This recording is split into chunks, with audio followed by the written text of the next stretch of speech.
Thanks for listening to the Higher Ed Athletics podcast. Today, I'm joined by Amanda Braun, the Milwaukee Athletic Director. Amanda, thanks for being on the podcast. Yeah, thanks for having me, Travis. Good to be here. Well, I'd like to start with kind of talking about your previous backgrounds when I interview an athletic director. So looking back on your career prior to being an athletic director, what were some of the things that you were able to do at the schools you're at that you think helped you prepare for taking on that role as an athletic director? Yeah, sure. I had a pretty broad-based background. I started out a little bit internally at Green Bay in the compliance and governance area and supervising sports, and really quickly was able to broaden my experiences based really on the great people I worked for. Ken Butoff was the athletic director at Green Bay when I started out after my time at Duke and Carolina, and he really let me do a lot. He's now at Northern Kentucky, still within the same league, so we get to see each other. And he really gave me as much responsibility as I could take on and trusted me with things. And that continued when I went to Northeastern University and Peter Roby became our AD. Similarly, they just let me take over a lot of things. And I think when people do that for you, you feel a sense of responsibility to do the job well and work really hard for them when they trust you like that. So I was fortunate to get involved in a lot of different aspects, in particular with Peter. He had me alongside him doing everything, being a part of everything, externally and internally. Some really tough moments, and that gave me the opportunity to see what it's like to sit as an athletic director and make decisions that can be daunting at times, and it taught me to lean on people. So really good experiences, particularly at those two schools in preparation to come back to Wisconsin here at Milwaukee. It's a common theme that I just had Chris King on the podcast, and he had started in compliance too, and it seems like I'm starting to find out more people that are coming from the compliance route to be an athletic director, probably because of the nuances involved. I got started in compliance, and it can be stressful, but you learn a lot about the entire university, really, because you have to know everything. You kind of just led into this, but would you say that your thought process and decision-making processes are similar or attributed to what you learned directly from those ADs you just mentioned? And then how do you actually today come to your own approach to analyzing a big decision? I'm sure there hasn't been any shortage of big decisions in the last 15 months.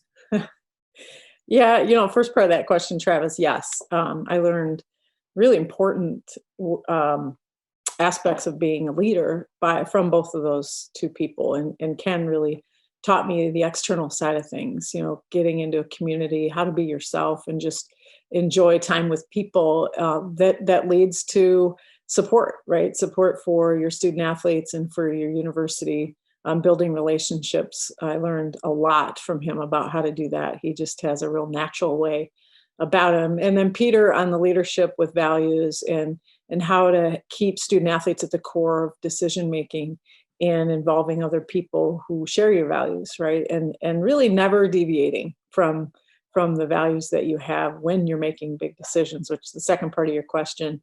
I think that's how you attack any decision you need to make, is leading first what are the values of your institution, your athletic department, and applying those consistently is important. Some decisions take a little more time and more involvement from people who can help you work through it, and that's important. I think getting sounding boards and getting buy-in from people on bigger decisions is incredibly important. Unfortunately, some of the decisions we have to make have to be done really quickly.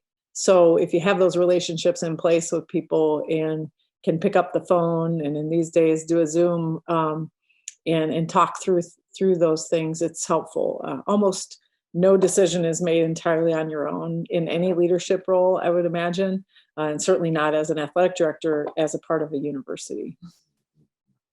If you hear noises in the background, my golden doodle is snoring right next to me, so I apologize for those listening in. Well, so about that, do you think, so Mitch Barnhart, when I had him on from Kentucky on the podcast, he had mentioned, and I'm sure a lot of people have this, that he has, a small group of people he'll confide in for some advice. Would you say that's something that you have too outside of the university, that you're comfortable, bouncing decisions off of? Maybe people that are in similar roles even if it's outside of athletics, that you kind of turn to, that you know that they'll have good advice that maybe you need to hear and bounce ideas off of, that maybe you can't go to your staff yet about? Yeah, no question. And I learned that at Northeastern, being that close to the athletic director, what people will term the number two. Yeah, you quickly look around and realize there are people that maybe you can't talk about early stages of decision making, that you need to get other people's input who've maybe gone through it themselves and aren't a part of what the outcome might be. And so, yeah, I have a lot of people I lean on. And I'll text folks and say, hey, have you got, like, for instance, right now we're trying to figure out our return to office plan and do that effectively. And so I've reached out to a few people. Oh, yeah, we've gone through that, or we're going through that. All right, we need to touch base because I want to talk through how they've approached it. So, yeah, almost every single decision. And then people in the community here that really have a feel for our university and its history and the community. I rely on them also, as we, again, work through early stages of decisions. It's good to get other people's thoughts, who aren't as close to the issue. Well, let's kind of shift gears towards branding, which, before we set up a time to actually have you on the podcast, we did kind of a informational interview thing, for me to ask you. And one of the things you talked about was how branding the athletic department as Milwaukee. For those listening, I introduced it as Milwaukee. It's University of Wisconsin, Milwaukee. You had mentioned that if you're in the locale, then obviously you would, represent yourself as, introduced as, UWM, or however it's seen locally. But in national settings, you would say that, I work at Milwaukee. So I think the city approach is very interesting. It can have big upside for both the athletic department and the institution, by maybe providing some curiosity nationally, I would think. But is that part of the decision process, or what is that strategy of more nationally? I think everyone understands the local part of it, but nationally in college athletics, why is it important for you all to kind of brand yourself as Milwaukee? Yeah, I think the University of Wisconsin has a great brand, right? And there are 13 four-year campuses within the University of Wisconsin system, including us in Madison. And so to utilize that in some settings is great. But otherwise, I think it's pretty powerful to cite your city as, your location as a university, because that's a part of our name, and the part of our name that we think is pretty powerful, particularly with, the resurgence of the Bucks and Giannis. That helps. And when you're recruiting, people identify with the city you're in. And so that's important for us. I think it's an easier branding effort, particularly when you're putting things on apparel, as you can see, or a jersey that Milwaukee is on prominently on our jerseys. Our university likes the UWM brand to be out there as well. So we'll co-brand when we do a billboard or something in the city.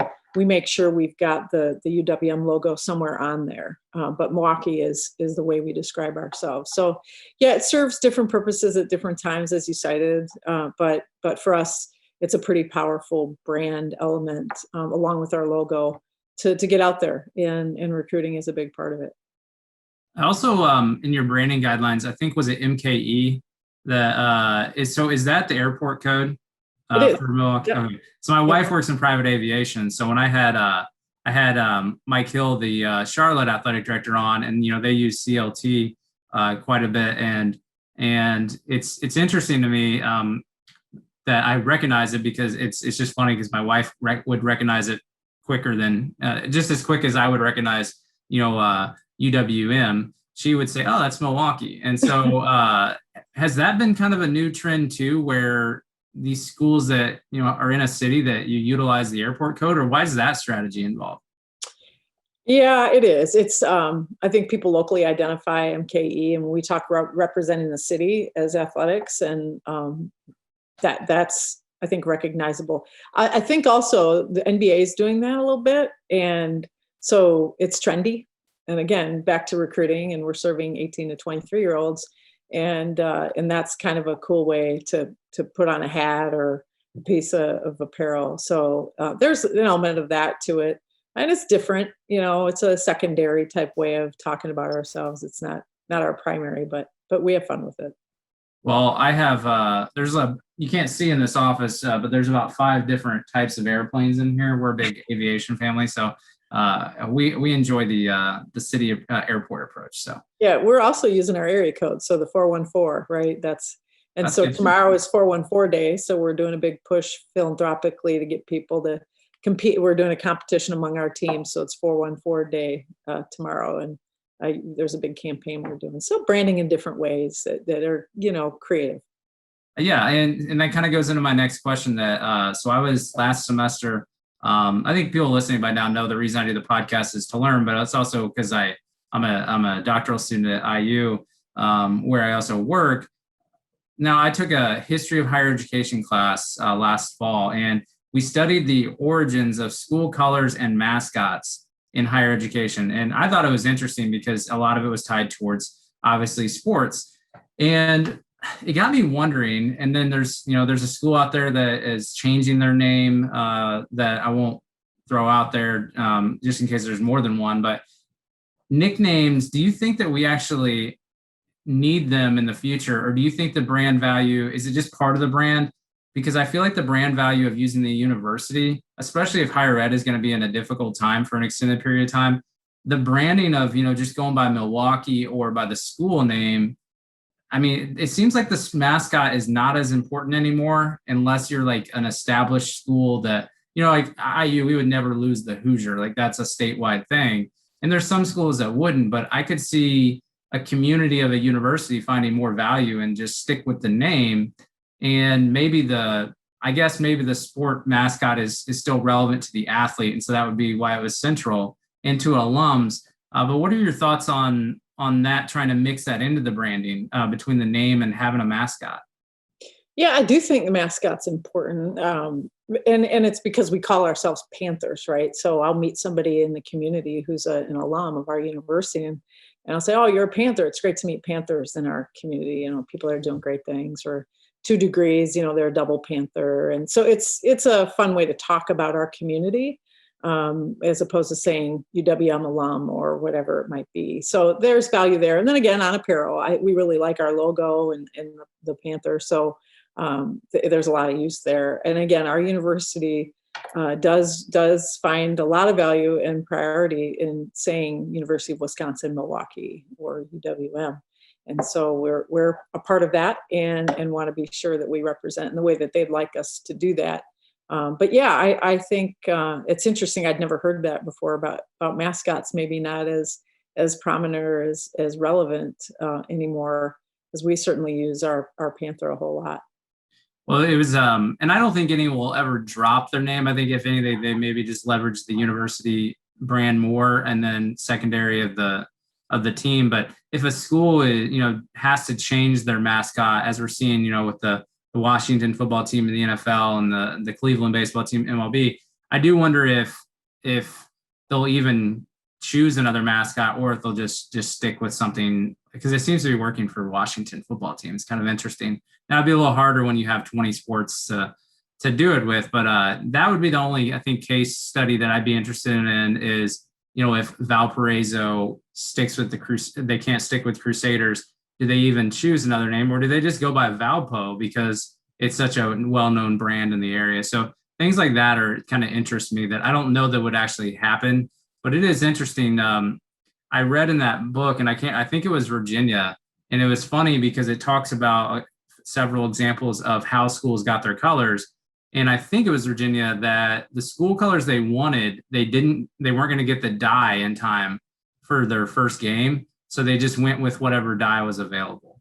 And so I had to look back and see what that, I highlighted in the book, but it's just that now, 200 years later, we're still using this color. And the reason we got it is because we ran out of stock of the dye that we actually wanted. So it was interesting.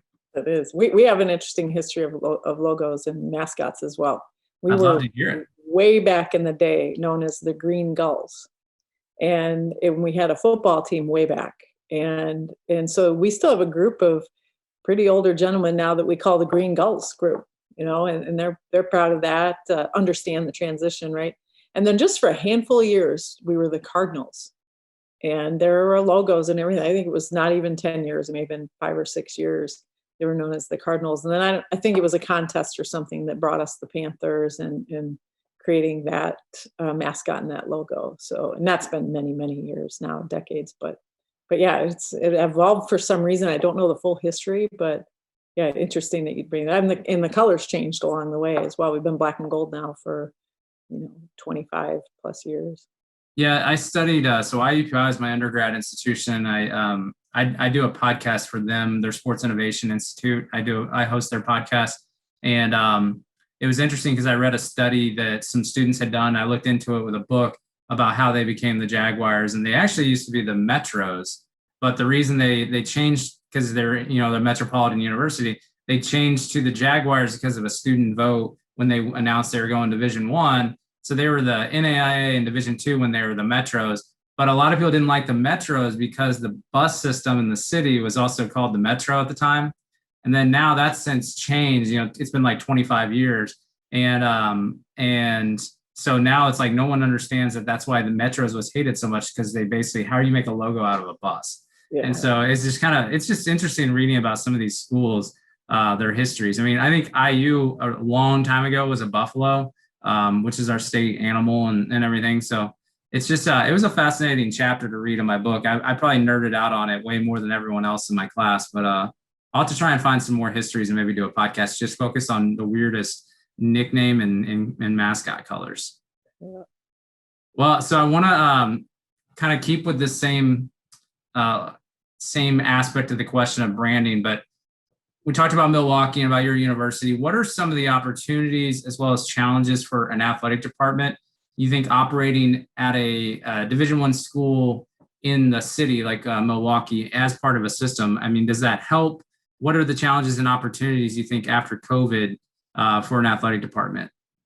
Yeah, boy, that's a good. Thinking like name, image, and likeness and stuff too, if you want to go into that. But just maybe, what do you see as Midwest of higher ed is going to be having an enrollment challenge in the next decade. But as an athletic department, how do you think that positions you all in a city like Milwaukee? Yeah, I think a challenge certainly is the enrollment issues that you cite, and we are a large public doctoral institution. So we've got right around 25,000 students, and so while enrollment can really have an impact financially, and certainly it does and has, it's not as it does for schools that are 5,000 or less enrollment if they see dramatic drops. So we're fortunate. It's challenging, but the opportunity there is that we're a large institution in a great city.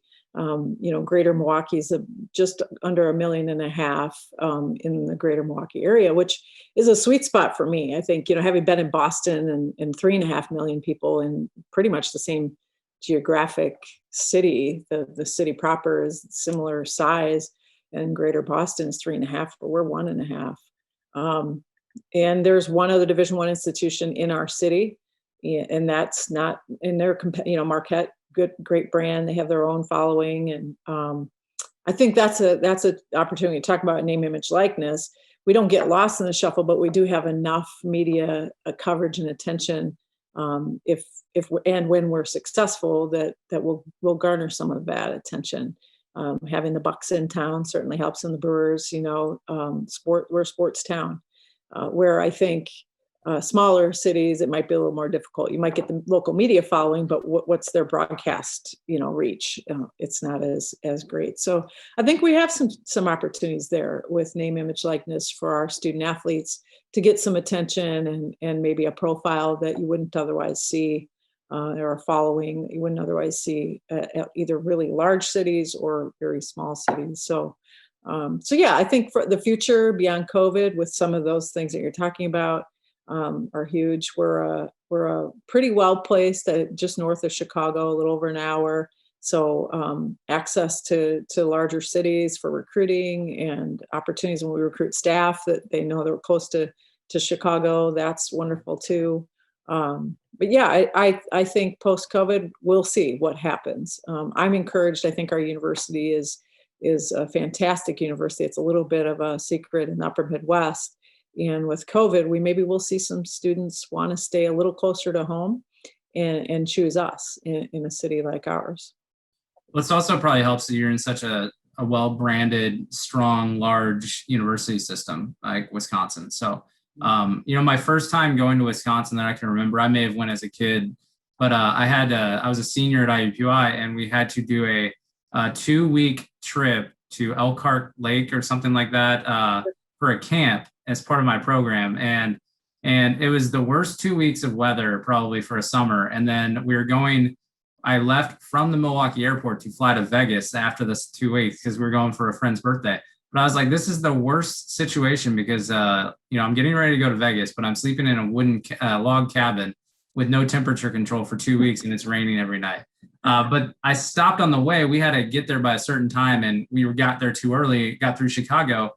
And so we pulled off in Milwaukee and just explored the parks and went through the city. And so this was 2012.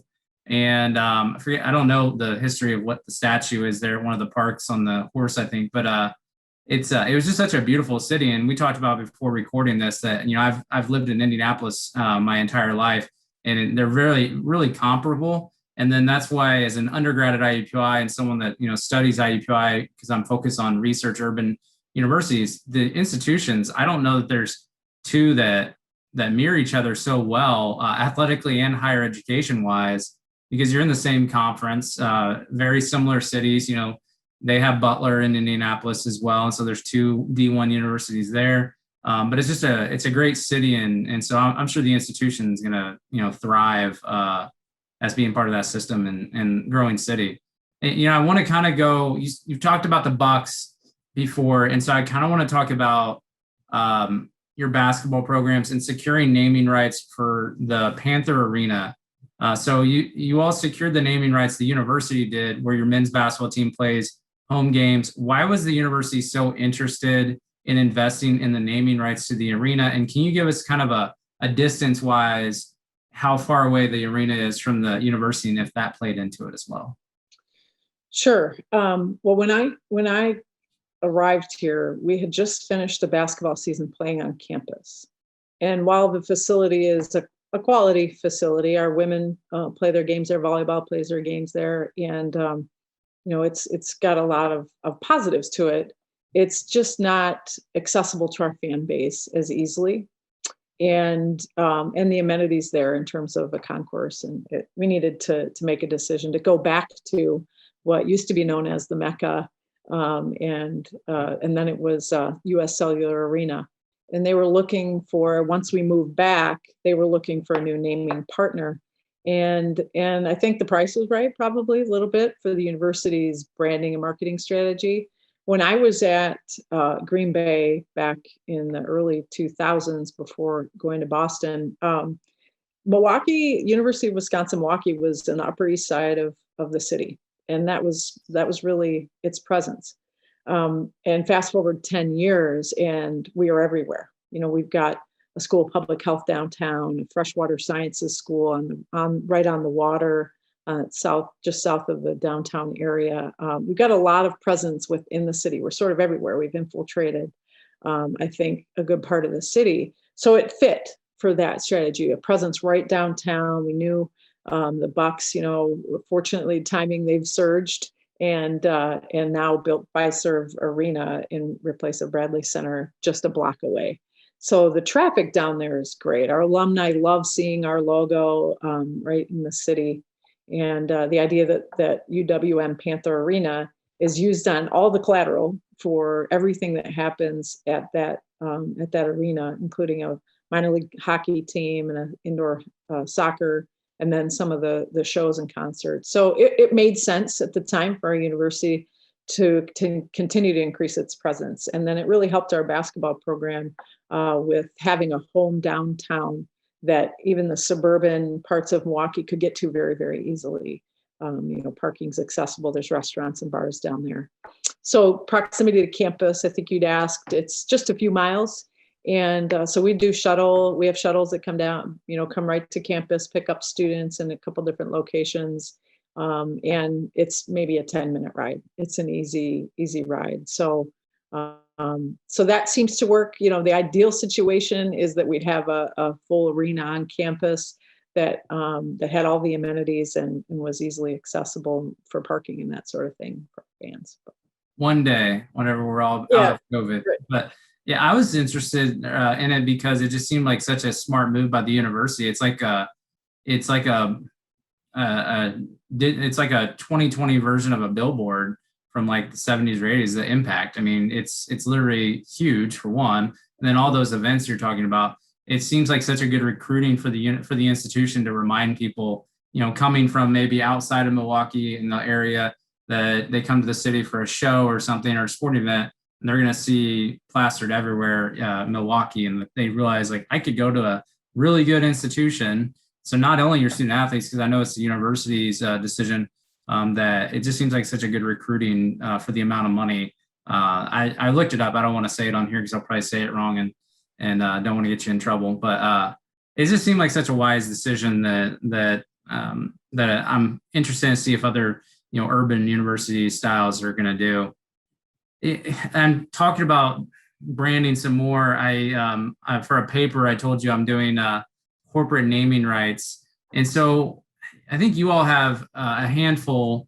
But what is the athletic department, and maybe you in particular, if you have to initiate them, looking for in a corporate naming rights deal? What's the evaluation process like of a prospective naming rights opportunity for a corporation or a local company?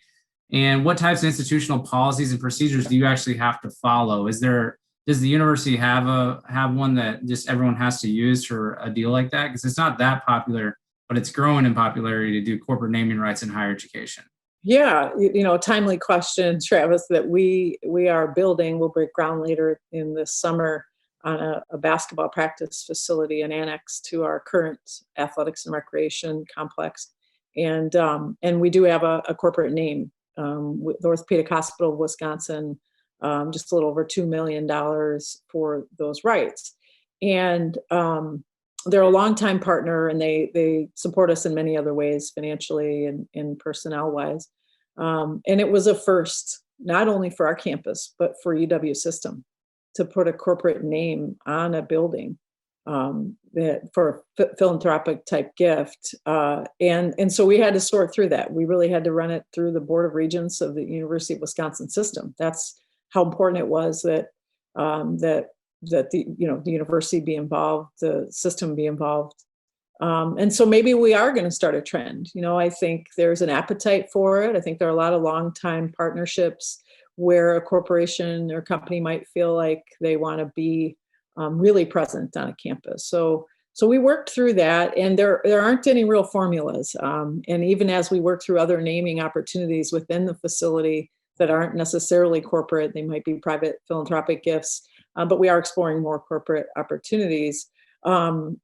There isn't there, they have come up with something that didn't exist before on our campus, and we're kind of sorting through whether it makes sense. So some of the elements that we've talked about is square footage, right? That's an important thing. But if it's a storage area that's larger than the weight room, which doesn't exist in our facility, that's not as valuable just because the square footage is large. It's also about presence and foot traffic.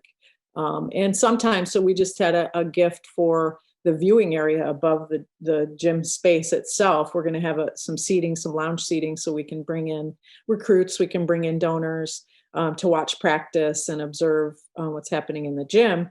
And they really wanted that. They have courtside seats for the women's basketball program, and they've got really good seats on the men's side. So they want to be where the kids are training, their name.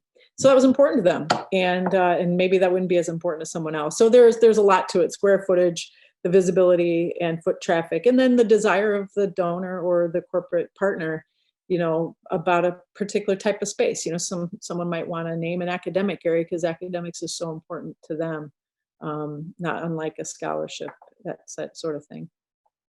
Yeah, it seems because one of the concerns I had about I got to choose the topic as a problems in financing higher education class, and I decided, there's been a few. So I had Charlie Cobb from Georgia State on right before they opened their convocation center, and it was getting a corporate naming rights. Their stadium had one, and then the naming rights of the field at football field at Washington State.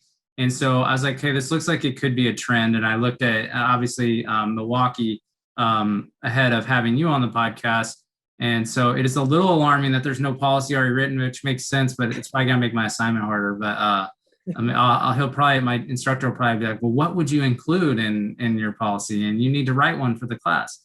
So I probably just dug myself into a bigger hole. But would it be safe to say that if we weren't, I'm sure these plans, these ideas generated a long time ago, but do you think that COVID-19 and the incredible shortfall of revenue for higher education cracks the door open a little bigger for exploring these opportunities for corporate naming rights? Because it's not like these are just now became a good idea to make money, but I think higher education's been a little slow to accept it. But did this kind of accelerate the opportunity to explore?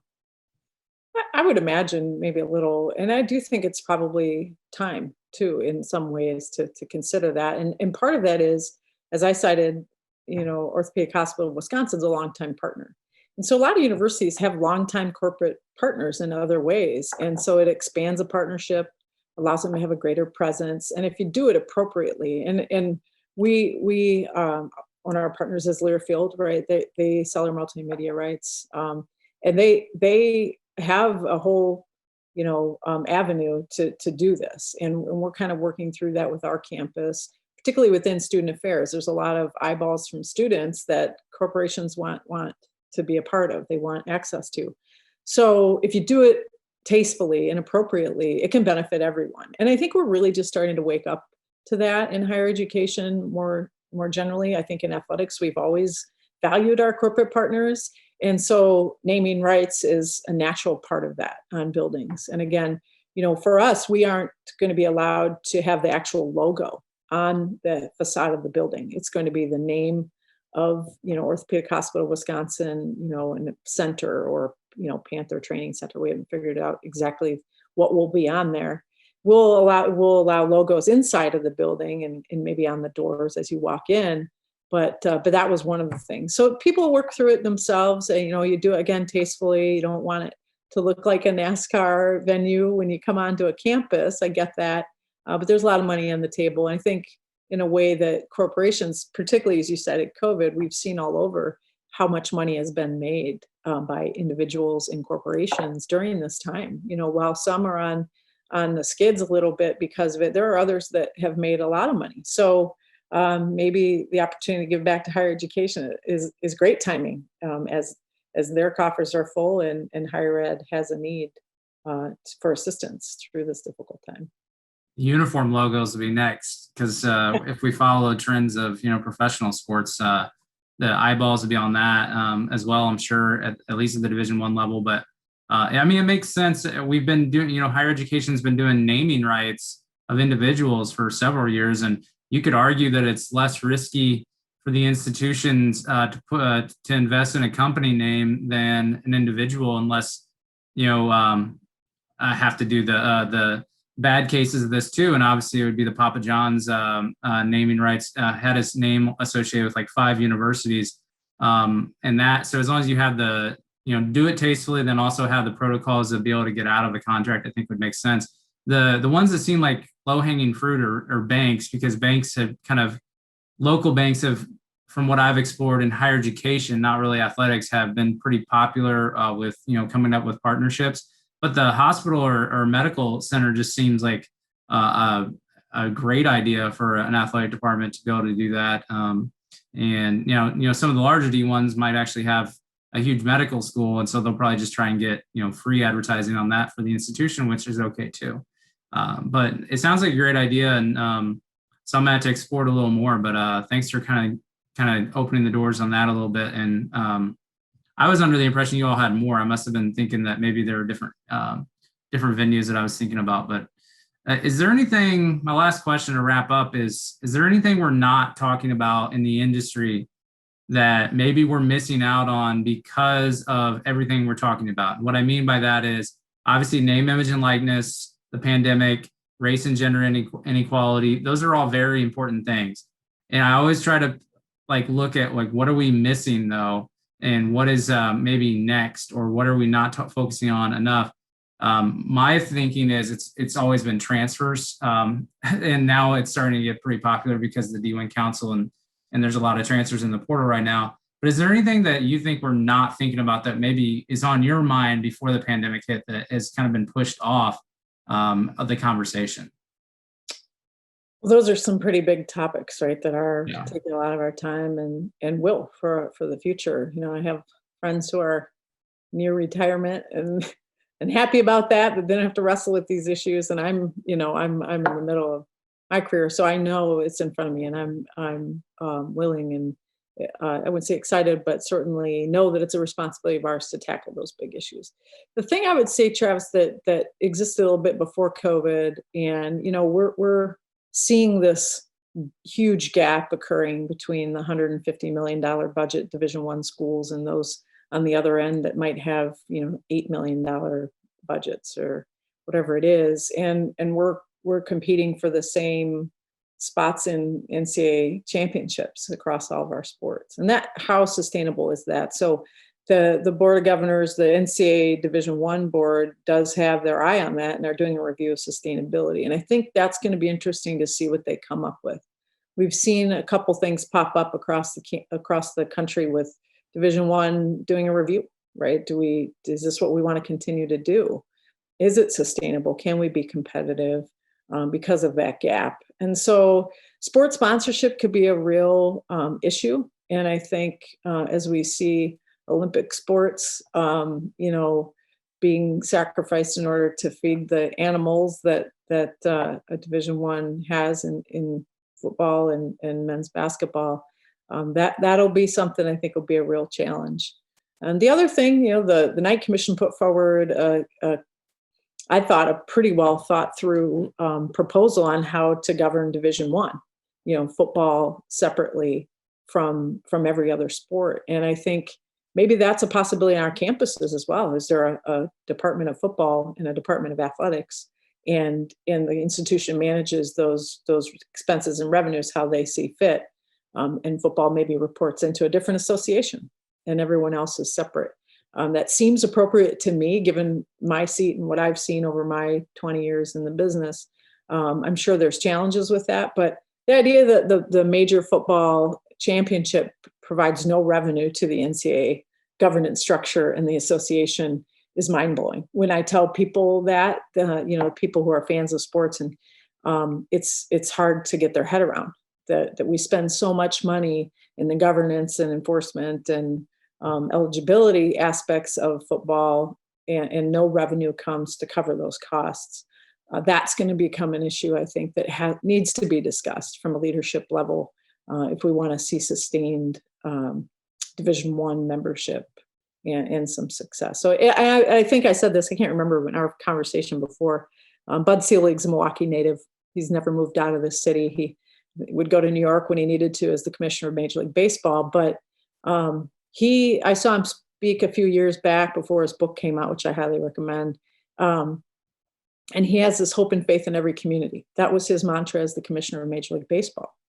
And he fought for the future of baseball, right? So that's why the Kansas City Royals can compete for the championship in Major League Baseball, because the revenue sharing, while the major market clubs didn't like it, Bud pushed for that, the wild card games and things like that. So hope and faith in every community for me is the opposite of the direction we're going in Division I. It's a contraction, right? As opposed to let's be sure that we're mindful of the health of the entire industry. It's the other direction. And that for me is sad. So how do we battle that right now? I'm not sure. There's, as you cited, so many fronts that we're focused on that are important, but difficult. That's a good answer to that question, because I'm sure all your focus has been on the things that I said you could not mention. Yeah. So Amanda Braun, I want to thank you so much for being on the Higher Ed Athletics podcast. It's going to help me selfishly a lot think about my own doctoral program and my career, but I really appreciate you taking the time during all this to be on. Yeah, thanks for having me, Travis, and all the best with your research, and thanks for what you're doing on behalf of sport.